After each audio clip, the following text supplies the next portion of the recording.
fecha o ano com motivos para comemorar. 2023 está sendo mais movimentado nos aeroportos desde antes da pandemia. O passageiro voltou, mas reclamando do preço alto das passagens. O gatinho talvez preferisse ficar em casa, mas a dona tá feliz da vida. A gente está indo para Brasília passar o ano novo com a família, né? Estamos chegando, mamãe. Prepara a janta.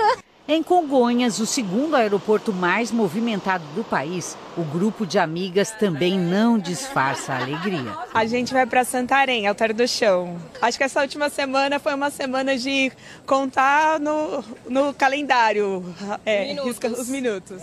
Para as empresas aéreas, esse alegre movimento de passageiros é definido como um momento de retomada. Em 2023, o setor voltou ao patamar da pré-pandemia. De janeiro a novembro, foram mais de 102 milhões de passageiros voando dentro e para fora do Brasil. Um aumento de 7,5% em relação ao ano passado. Mas uma retomada que está pesando na inflação e no bolso do consumidor. O aumento acumulado das passagens em 12 meses foi de 36,45%.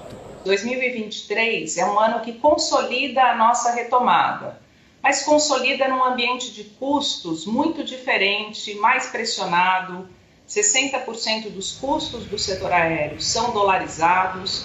Boa parte disso, 40% dos custos, são relacionados ao combustível da aviação. Nós temos trabalhado e dialogado bastante com o governo por uma agenda estruturante que nos permita às empresas ampliar a sua oferta, trazer mais aeronaves, ter mais assentos disponibilizados. Quem está de mala na mão e cabeça lá no destino espera melhores serviços, mais pontualidade e transparência nas informações. Remanejou a gente para um outro voo, sendo que a gente nem sabia. Adiantaram o voo e a gente, falta de comunicação, a gente perdeu o voo. Passagem mais barata também é desejo de ano novo. A Cíntia, por exemplo, gostaria de visitar mais a família. Antes da pandemia a gente conseguia visitar bastante eles, pegar promoções de passagem, agora está impossível. A gente consegue só nas férias mesmo, programando com muita antecedência, porque o preço está bastante salgado. Sorte mesmo é de quem viaja sem preocupação e em boa companhia. Eu vou para Porto Alegre. Porto Alegre? O que você vai fazer lá? Ver os meus voos. Quem que você vai levar? A minha filha Helena. Bom ano novo! O maior movimento nos aeroportos também é visto na rede hoteleira. No Rio, a expectativa é de que 95% dos quartos estejam ocupados no Réveillon. Mergulhar no passado ou na piscina. Ou até contemplar o futuro, num hotel com vista para 2024, na orla de Copacabana. Seja qual for o astral do visitante, viajar está na moda. Como eu sou do Maceió está lotado também. Está totalmente lotado e os Réveillons bombados. À meia-noite do dia 31, o setor hoteleiro vai tanto celebrar o ano que está vindo, quanto comemorar o que está chegando ao fim. A taxa de ocupação de quartos cresceu na média do país ao longo de 2023. E na cidade que tem a festa de Réveillon conhecida no mundo inteiro, o movimento de visitantes aumentou ainda mais.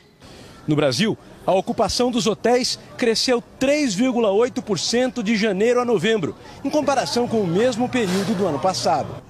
O Rio de Janeiro nem precisou do Réveillon para impulsionar o turismo. A ocupação de novembro, divulgada hoje, foi 11% maior do que em novembro de 2022. Na noite da virada do ano, não vai ser fácil encontrar um quarto vazio.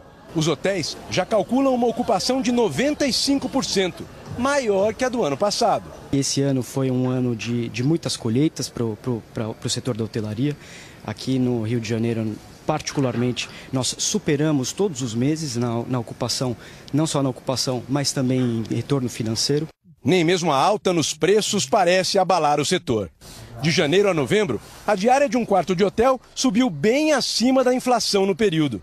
Hoje, um visitante gasta em média R$ 341 para se hospedar por uma noite, 23% a mais do que no ano passado. Mesmo assim, se convertidos em dólar, os valores mostram que o Brasil continua atrativo para os olhos e para o bolso. O Brasil é bonito, os preços estão caros fora do Brasil. Isso se reflete no aumento de visitantes estrangeiros, que em alguns hotéis chegam a ser maioria. Chega ao índice de 60% de estrangeiros no dia de Réveillon, ou seja, aumenta em relação ao que nós temos ao longo do mês. Os turistas da Lituânia acabaram de chegar e contam que lá estava fazendo 10 graus abaixo de zero. Eu estaria congelado lá com essa roupa, ele diz. I would be really cold. Até o termômetro ajuda a hotelaria, um setor aquecido pelo calor do Brasil. Já no ano que vem, a movimentação de viagens e hospedagens pode não ser tão intensa no Brasil. O governo divulgou hoje o calendário dos feriados nacionais. Ah, o feriadão. Eu pensei em alguma coisa bem divertida para fazer. Descansar um pouco, né, a mente. Ninguém pode reclamar de tanto feriado prolongado que 2023 proporcionou.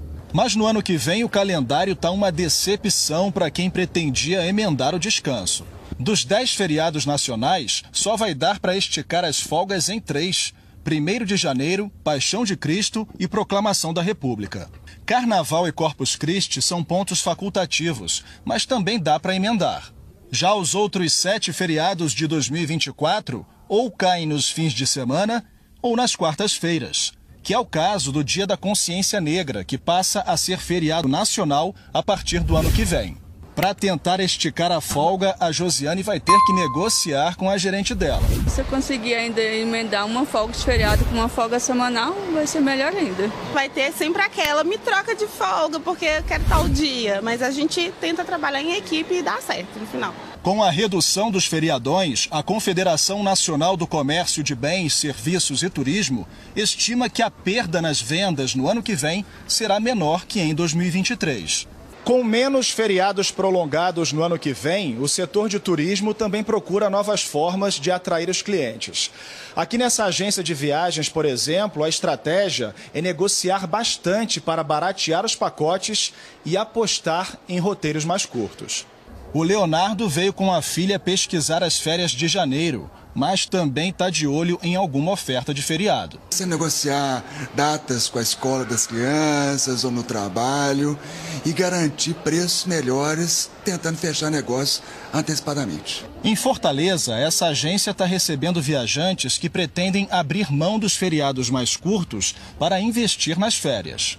Julho, praticamente, a gente já está com quase tudo lotado, os destinos mais procurados, e já estamos vendendo dezembro e janeiro de 2025. Mesmo com poucos feriados prolongados, a associação que representa as agências de viagem acredita que o interesse dos brasileiros em curtir as folgas continua em alta. As pessoas vão fazer as suas viagens de férias, vão estender um pouquinho mais, de repente não vai poder fazer um feriado, 3, 4 viagens, mas uma viagem mais alongada, aproveitando um pouquinho mais de um destino, tanto no Brasil quanto no exterior. Este shopping de Belo Horizonte está confiante que os consumidores aproveitem os feriados mais curtos para frequentar as lojas. A gente cria programações voltadas para a família, para as crianças, para que a gente possa abraçar em especial esse público. Em novembro, a economia brasileira gerou 130 mil empregos com carteira assinada, número maior do que o registrado no mesmo mês do ano passado. De janeiro a novembro, o país criou 1.900.000 postos formais de trabalho. A prévia da inflação de 2023 é de 4,72%. Os custos da educação e dos transportes foram os que mais pesaram no bolso do brasileiro. Em dezembro, o índice foi de 0,4%, mais alto do que o de novembro. O ministro da Fazenda, Fernando Haddad, anunciou medidas para aumentar a arrecadação. Entre elas, a reoneração da folha de pagamento, na contramão da lei promulgada hoje mesmo pelo Congresso. O ministro Fernando Haddad disse que as mudanças serão reunidas em uma medida provisória, que ainda não foi apresentada. Ele explicou os 3 pontos principais. O primeiro muda um programa criado na pandemia para beneficiar empresas de eventos com isenção de impostos. A ideia é gradualmente acabar com a isenção. Outra medida cria um limite anual para a compensação de créditos tributários, quando uma empresa consegue, na justiça, receber de volta impostos pagos de forma indevida. Pelo projeto, empresas com crédito tributário acima de 10 milhões de reais poderão abater cerca de 30% de imposto por ano.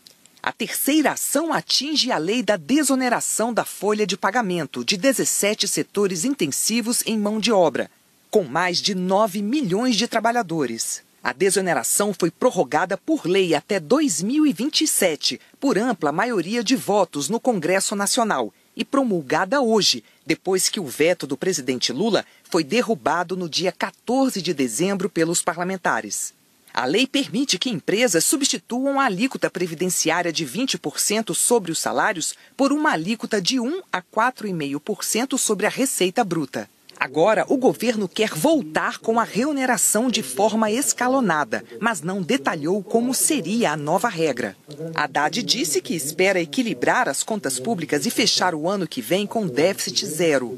Nós temos que fazer uma avaliação do gasto público e dizer, olha, isso aqui não está funcionando, isso aqui não se justifica mais, isso aqui tem que ter uma regra de planejamento, para que a máquina pública, independentemente de governos, funcione adequadamente. São propostas de Estado para que a máquina funcione adequadamente, para que nós tenhamos condições de fazer ela funcionar melhor em 2024 do que funcionou em 2023. O ministro Fernando Haddad afirmou que a medida provisória vai ser encaminhada para o Congresso ainda este ano.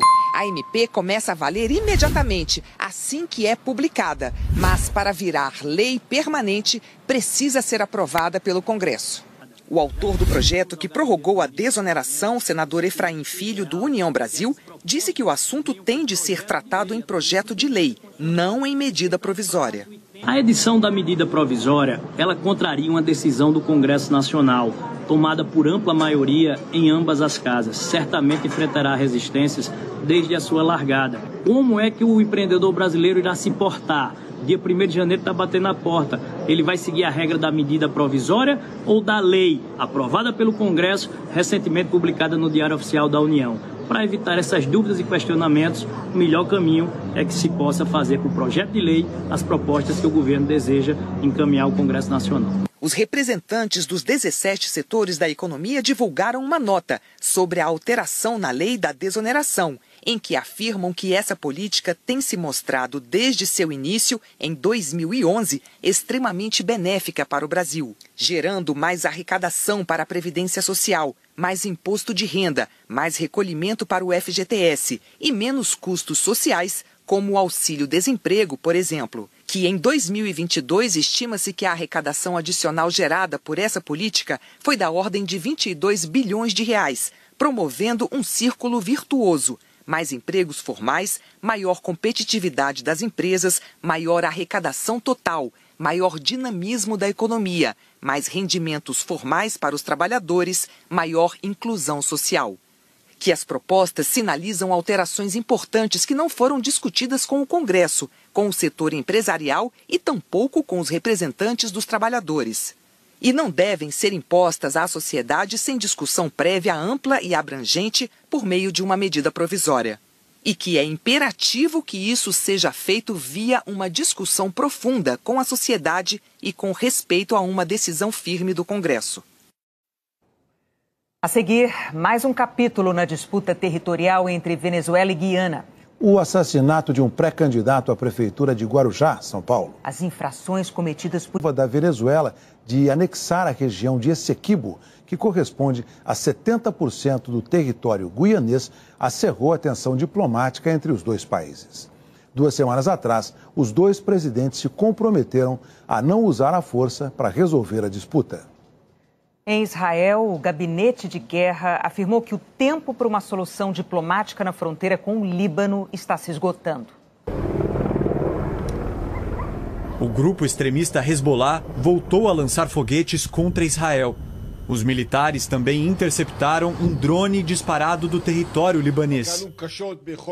Benny Gantz, membro do gabinete de guerra de Israel, declarou que a situação na área exige mudanças e que o tempo para uma solução diplomática está se esgotando. Se o mundo e o governo libanês não agirem para impedir os disparos e para distanciar o Hezbollah da fronteira, as Forças Armadas de Israel farão isso, ele disse.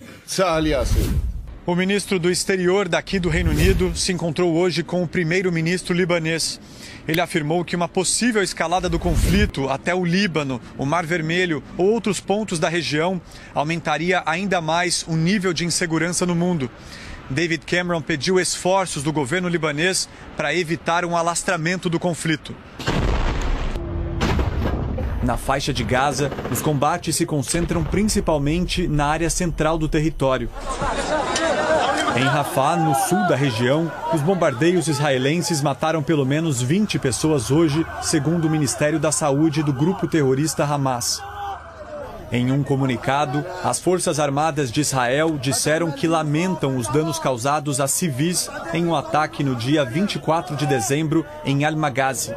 Um oficial israelense afirmou que o uso de munição errada na área levou a danos colaterais extensos, que poderiam ter sido evitados.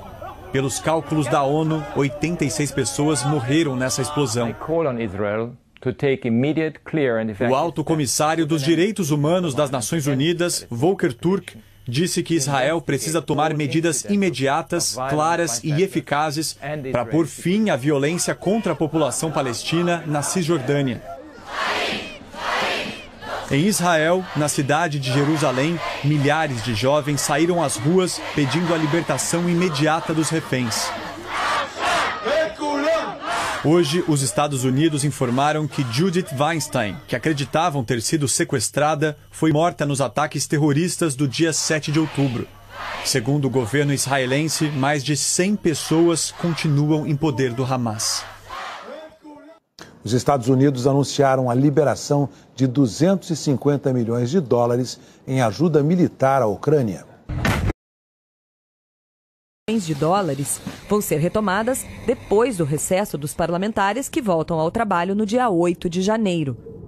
Os republicanos exigem que o governo estipule regras mais duras de imigração na fronteira com o México como condição para aprovarem o pacote. Enquanto isso, as forças russas recapturaram áreas no sul da Ucrânia, no vilarejo de Robotin. Quase completamente. Depois da invasão, a Rússia controla cerca de 17,5% do território ucraniano. Hoje, o chanceler russo Sergei Lavrov disse que a estratégia do Ocidente para derrotar a Rússia falhou completamente. Em Kiev, o ministro ucraniano para a indústria afirmou que o país vai produzir armas em 2024 para cobrir as necessidades internas e exportar para o mercado internacional. Enquanto isso, as escolas ucranianas que não têm abrigos antibombas continuam desertas. A falta de socialização para crianças e adolescentes cobra um preço alto da saúde mental dos ucranianos.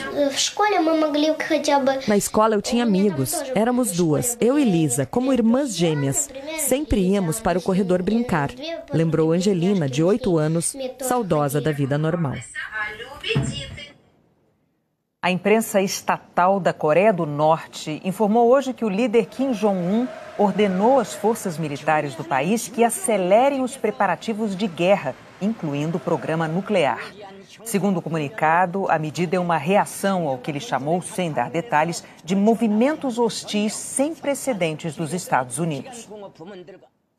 Um jornalista e pré-candidato a prefeito de Guarujá, no litoral de São Paulo, foi assassinado nesta madrugada com 9 tiros. Tiago Rodrigues da Costa tinha 34 anos. Ele chegou a postar na internet imagens da festa onde estava momentos antes de ser morto em Vicente de Carvalho, distrito de Guarujá.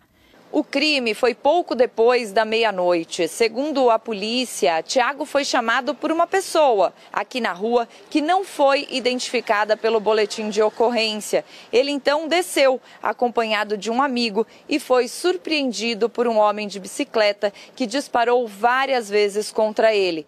Essas imagens de câmeras de monitoramento que já estão com a polícia mostram um homem de bicicleta e usando máscara se aproximando. Ele atira várias vezes no jornalista. A vítima corre, atravessa a rua e cai. O atirador vai em direção a Tiago e dispara mais vezes. Depois pega a bicicleta e foge. De acordo com o boletim de ocorrência, Tiago Rodrigues levou 9 tiros. Ele foi atingido no tórax, nas costas, na perna e no braço. Ainda de acordo com a investigação, no local do crime, os policiais encontraram o carro da vítima com um pneu traseiro esvaziado. No entanto, não foi possível saber se foi esvaziado propositalmente, se o pneu perdeu a pressão ou se foi atingido por um disparo de arma de fogo. O jornalista fazia denúncias há pelo menos 15 anos contra políticos e empresários de Guarujá e havia dito nas redes sociais que sofreu diversas ameaças de morte. Pouco mais de um mês antes de ser morto, Tiago anunciou que era pré-candidato à prefeitura, filiado ao partido Rede Sustentabilidade. Nos últimos 26 anos, pelo menos 18 crimes foram cometidos contra políticos da Baixada Santista, 7 só em Guarujá. Nós não temos condição, nesse exato momento, de estabelecer a motivação e nem a autoria exatamente, né? Então, as diligências estão em andamento e muito em breve aí nós teremos uma resposta. Aí a Polícia Civil precisa esclarecer isso para a sociedade.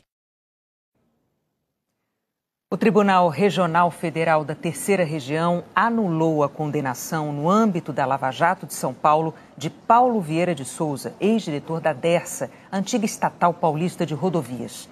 Em fevereiro de 2019, ele tinha sido condenado a 27 anos de prisão por supostas irregularidades em obras do sistema viário de São Paulo. Por maioria dos votos, a 5ª turma do Tribunal Regional Federal entendeu que a Vara da Justiça Federal em São Paulo, que julgou a ação, não deveria ter sido a responsável pelo caso e determinou a anulação de todas as decisões, inclusive a condenação do ex-diretor da Dersa. Os processos vão ser redistribuídos na primeira instância. A defesa de Paulo Vieira de Souza preferiu não se manifestar sobre a anulação determinada agora. Um novo sistema para a cobrança de multas aplicadas a motoristas estrangeiros entrou em operação nas estradas do Rio Grande do Sul. É que no verão passado, os turistas só pagaram 4% delas.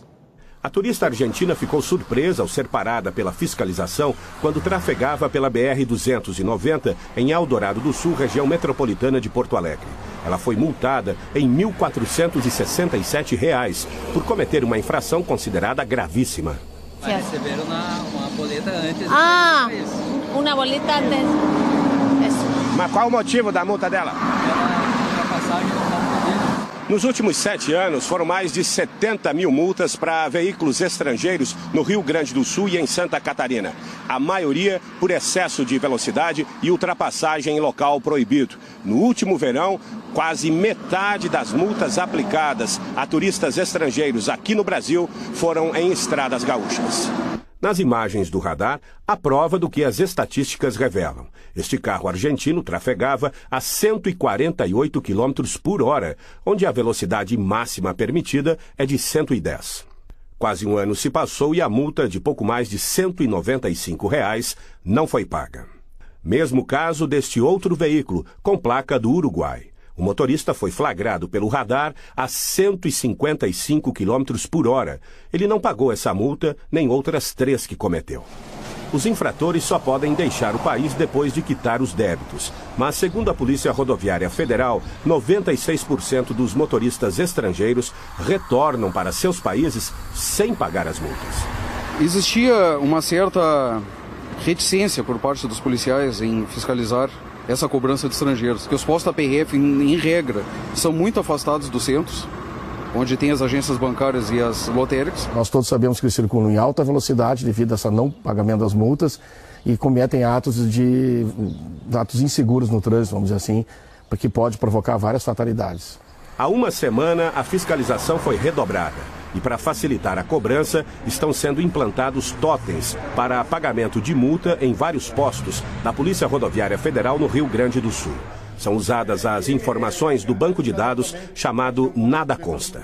O Nada Consta é o sistema onde tem todas as multas de veículos estrangeiros que acontecem no Brasil. Como que eu posso pagar ela? A tecnologia pega a multa, ele me abre 3 condições, que é Pix, cartão de débito ou cartão de crédito, e isso liquida. Então, logo a pessoa acabou de liquidar, ela sai o comprovante de pagamento aqui. Mesmo assim, tem gente que ainda tenta escapar dos radares de velocidade. Hoje, um turista argentino foi flagrado dirigindo um carro com a placa adulterada na fronteira oeste gaúcha. Segundo os policiais, a letra F estava encoberta com uma espécie de tinta branca, o que dificultava a correta identificação do veículo. O motorista foi preso em flagrante. A pena prevista é de 3 a 6 anos e multa. A seguir, os prejuízos da seca na Bahia. Os benefícios dos bosques e florestas em grande análise de risco dos agrotóxicos. Com isso, o Ministério do Meio Ambiente e a Anvisa vão continuar ativos nas decisões. As novas regras foram publicadas hoje no Diário Oficial. Vamos ver como fica a previsão do tempo no Brasil amanhã? Oi, Eliana, boa noite. Oi, Renata, boa noite para você, para o Heraldo e boa noite para você. Amanhã tudo indica que vamos ter o dia mais quente da semana em algumas capitais. São Paulo e Rio de Janeiro devem ter a maior diferença em relação a hoje, 4 e 6 graus. Na capital paulista fez 32 e na sexta a previsão é de 36. Na cidade do Rio, os termômetros vão dos 33 para os 39 graus. Em Campo Grande, 36, em Belo Horizonte e Curitiba, 33. Todas estão esquentando de um dia para o outro. E faz sol o dia todo, do litoral norte de São Paulo até o sertão do Rio Grande do Norte e no Pantanal de Mato Grosso e de Mato Grosso do Sul, enquanto nas outras áreas do país tem possibilidade de chuva. Ela se concentra onde esse mapa está mais azul e rosa, principalmente na região sul e no Amazonas. Em Manaus, a chuva forte vem a qualquer hora e acumula 30 milímetros até o fim do dia. Por isso, os termômetros disparam menos. A máxima prevista é de 29 graus. Em Brasília, 31. Em Goiânia e Florianópolis, 34. Esquenta mais porque as pancadas de chuva começam só à tarde, no mesmo período em que as tempestades ganham força em Porto Alegre. São esperados 50 milímetros de chuva, quase os 60 que foram registrados em dezembro até agora. Tem risco de alagamento, ventos de até 80 km por hora e raios, em grande parte do Rio Grande do Sul, em Santa Catarina e no sudoeste do Paraná. Tudo por causa de uma frente fria que se aproxima do Brasil agora à noite. Nas próximas horas, as nuvens ficam carregadas em Uruguaiana, perto da Argentina. Amanhã, a frente fria avança para Santa Catarina, espalhando as instabilidades. No sábado, ela vai para o Rio de Janeiro e no domingo chega à divisa do Espírito Santo com o sul da Bahia, onde fica até terça-feira, pelo menos. As consequências dessa frente fria são um sábado com muita chuva no sudeste, principalmente em São Paulo, incluindo o litoral. No domingo, os temporais atingem o Rio de Janeiro, o Espírito Santo e Minas Gerais. E na segunda-feira, esses estados de novo, além do centro-oeste e do nordeste do Brasil. Até amanhã, Renata e Heraldo. Até amanhã, Eliana. Essa previsão pode ser um alívio para a Bahia, onde quase 200 municípios estão em emergência por causa da seca. O riacho já deveria estar correndo no meio da Caatinga, na zona rural de Curaçá, norte da Bahia. A temporada de chuva no sertão baiano começa em novembro e vai até março. Era com essa água que o Fábio contava para matar a sede dos animais. O riacho botava no período de 20, 30 dias correndo e ultimamente, às vezes que passa uma semana já seca. Então, cada vez mais está sendo um pouco a chuva para cá, para a nossa região. Na zona rural de Feira de Santana, centro-norte do estado, seu Liolino já perdeu 4 animais. Ele mantém os 16 que restam com mandacaru, uma espécie de cacto.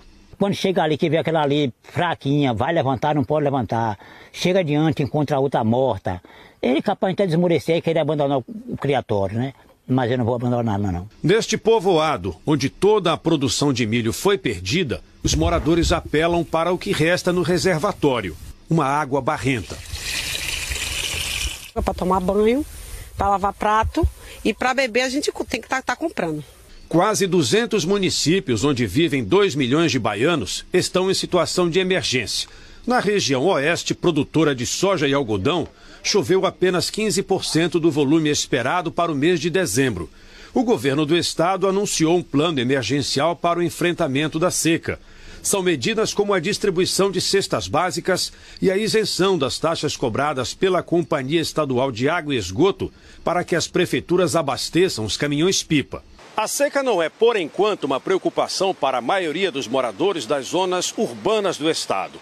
Os 5 reservatórios que abastecem Salvador e região metropolitana, por exemplo, operam com 90% da capacidade. Mas em outras regiões da Bahia, os sistemas de abastecimento das cidades já sofrem os efeitos da falta de chuva. Esta barragem em Piripá, no sudoeste baiano, virou terra seca. A Companhia de Água e Esgoto do Estado teve que recorrer a outro reservatório para não deixar faltar água. Na mesma região, a vazão dos rios que formam esta outra barragem caiu abaixo da metade. É um dos 2 reservatórios que abastecem Vitória da Conquista, uma das maiores cidades da Bahia, com quase 400 mil habitantes. Por enquanto está sob controle, mas a gente tem monitorado diariamente por conta disso. Não é uma barragem de grande proporção e depende realmente da contribuição dos mananciais que abastecem. Uma pesquisa da Embrapa concluiu que as florestas urbanas dentro das cidades podem atenuar os efeitos das ondas de calor nos grandes centros. Um calor escaldante. Está muito quente, mas muito quente. O sol está queimando, então a sombra é a melhor coisa. E o que a gente já sente na pele agora é o resultado de uma pesquisa da Embrapa Paraná.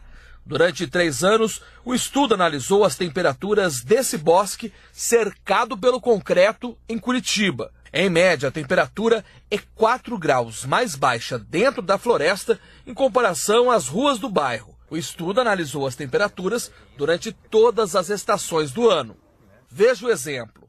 Enquanto em um local afastado do bosque, a média é de 20,9 graus Celsius, entre as árvores, a média anual é de 17,1 graus. A floresta em meio à cidade tem a capacidade de melhorar o clima, como se fosse um ar-condicionado da natureza. Por que a temperatura é menor dentro da floresta? Primeiro, porque o sol, ao incidir nas copas das árvores, impedem que essa radiação encoste no solo e eleve a temperatura. No solo da floresta, na superfície da floresta, tem um folhedo com uma espessura considerável, que se o sol bater nela, também vai impedir que aqueça. A pesquisa também revelou que esta floresta urbana tem uma capacidade parecida com as florestas consolidadas, que estão longe das cidades, que além de melhorar o clima, consegue também capturar os gases de efeito estufa. É um serviço que essas árvores nos prestam de graça. A floresta é um armazém desses gases, que ficam presos no solo, na manta de folhas e nas árvores. E assim são impedidos de irem para a atmosfera. Entre estas árvores, a campeã é a araucária, que retém 40% de todo o gás carbônico que o bosque captura. Para que essa redução de calor se espalhe, a pesquisa também sugere a implantação de corredores térmicos, árvores que se conectem com os bosques e levem um refresco para os habitantes das cidades. O que teria que ser feito é conservar as que já existem, recuperar as que não estão conseguindo fazer esse papel, porque está em estágio diferente ou está degradada, e ampliar, de alguma maneira. A presença de áreas verdes, principalmente florestais, vai ampliar a capacidade das cidades em se adaptar às mudanças climáticas, às ondas de calor e tudo mais. A seguir, a exposição que celebra a trajetória de Clara Nunes. Incitou uma insurreição ao espalhar alegações falsas de fraude na eleição de 2020 e ao incentivar os apoiadores dele a marcharem até o Congresso americano no dia 6 de janeiro de 2021. Era uma tentativa de impedir a confirmação da vitória do democrata Joe Biden. O Maine é o segundo estado a tomar uma decisão que pode impedir a candidatura de Donald Trump à presidência no ano que vem. O primeiro foi o Colorado.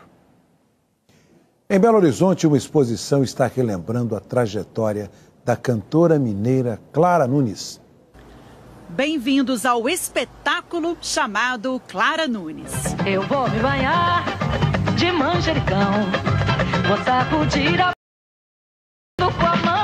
A menina que aos 14 anos já era tecelã no interior de Minas, começou a ser notada como cantora em 1960, no concurso Voz de Ouro na capital mineira. Dona Edel conheceu Clara nesta época, trabalhando na fábrica de tecidos, e acabou emprestando este vestido dela para a jovem cantora chegar elegante à disputa. E ainda deu lições de etiqueta. Ensinei a ela chegar no palco, fazer postura, que eu dava aula de manequim, ter uma certa postura em frente ao microfone.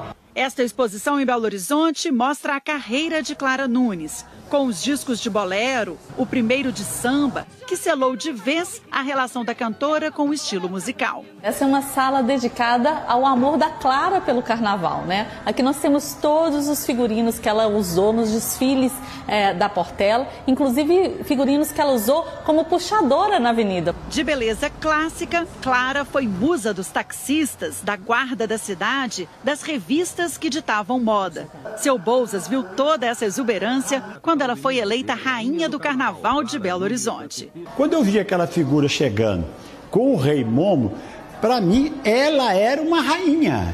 E até isso ficou na minha cabeça. Uma rainha. Clara teve programa de TV, foi atração no palco do Chacrinha, ganhou 3 discos de ouro. A primeira mulher a vender mais de 400 mil cópias, com o disco Alvorecer. Morena de Angola que leva o chocalho amarrado na canela.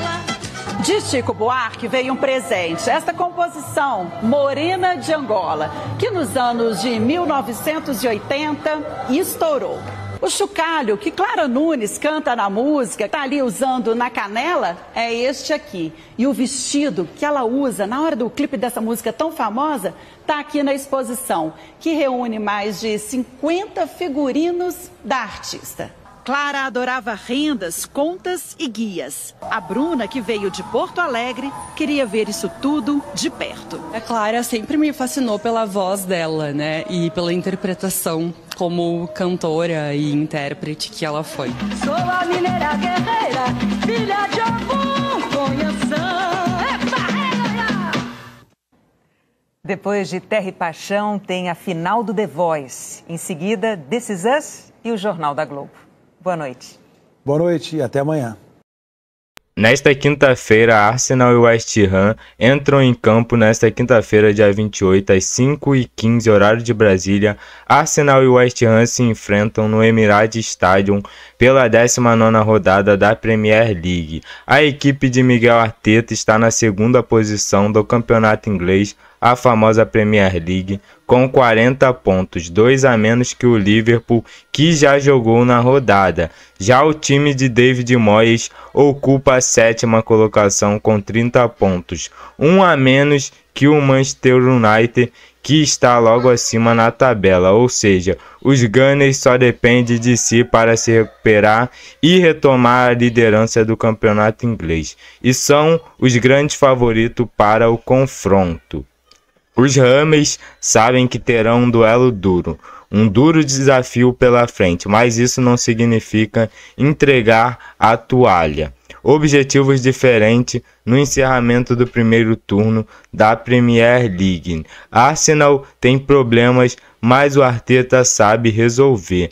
Para a partida contra o West Ham, o Arsenal tem problemas, 5 para ser mais exato. Isso porque Arteta não poderá contar com o Tashiro, o Tomiyasu, o Fábio Vieira, Thomas Partey, o Timber, todos lesionados. Para piorar, Kai Havertz recebeu o 5º cartão amarelo na última rodada da Premier League e precisa cumprir a suspensão. Desfalques à parte, o técnico espanhol sabe contornar em empecilhos, tanto que os Gunners perderam apenas uma partida na Liga Inglesa 23-24. Além disso, Miguel Arteta e companhia estão invictos no campeonato, atuando sob seus domínios, sendo 7 vitórias e 2 empates. Mais do que isso, o Arsenal tem um domínio histórico contra os Hammers, ok?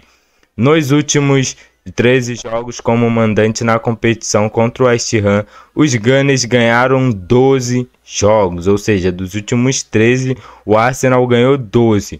O único tropeço no Emirates Stadium aconteceu na temporada 15-16, na derrota por 2-0. Aliás, a freguesia é clara na história da competição. Os Hammers já perderam 35 partidas para o Arsenal na Premier League. Por sinal, Moyes terá que ter atenção especial sobre um dos destaques de Arteta. Bukayo Saka participou ativamente de 18 gols dos Gunners nas últimas 17 partidas em casa. Somando todas as competições, foram 11 gols e 7 assistências nesse período. Por fim, o Arsenal também tem a melhor defesa do campeonato, ao lado do Liverpool com 16 pontos, com 16 gols sofridos. Em meio a esse cenário, o West Ham tem um objetivo pessoal para se animar. O West Ham pode bater a marca pessoal na Premier League. Segundo o BBC, o West Ham pode bater uma marca pessoal na Premier League caso vença o Arsenal. Chegará aos 33 pontos, pontuação nunca alcançada pelos Hammers no primeiro turno da competição. E o retrospecto recente coopera, já que o time de David Moyes ganhou 5 dos últimos 7 jogos, que também renderam empate e uma derrota por 5-0 para o Fulham. Uma grande goleada aí, ok? O Arsenal está na primeira posição do campeonato inglês, mas conta com apenas uma vitória com 4 jogos recentes. Então tenta aí vencer. E não só isso, né? Vencer e ter um bom desempenho ali, principalmente por estar em casa. Na tabela de classificação, o Arsenal, se vencer, reassumirá a tabela da Premier League. O West Ham, por sua vez, está na 7ª colocação, mas vem confiante após vencer o Manchester United. Em 7º lugar, os Hammers apostam na dupla formada por Kudus e Paquetá para somar 3 pontos e se aproximar da zona de classificação para a Champions League. Pessoal, lembrando que é mais um conteúdo aqui no canal Matias, então deixa o like, inscreva-se e até o próximo conteúdo. Fui!